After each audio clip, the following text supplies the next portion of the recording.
Chika Test Today. Kahit sa likod ng camera, maalaga si David kay Barbie.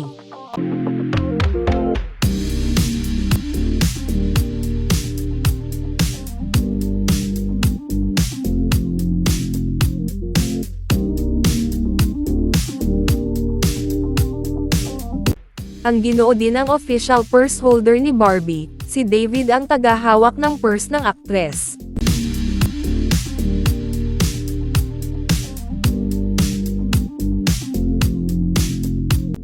Noon pa man, pangarap na niyang makatrabaho si Barbie, at ang aktres ang gusto niyang maka-love team.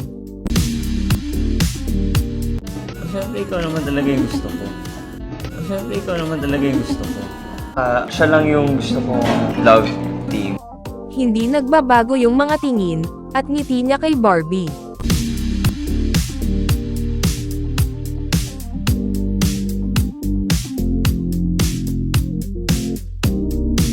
Mula nang naging love team sila, iba na aura ni David, na wala pagiging seryoso nito, mapapansin na palagi na itong nakangiti, at kung minsan ay napapatawa na rin niya si Barbie.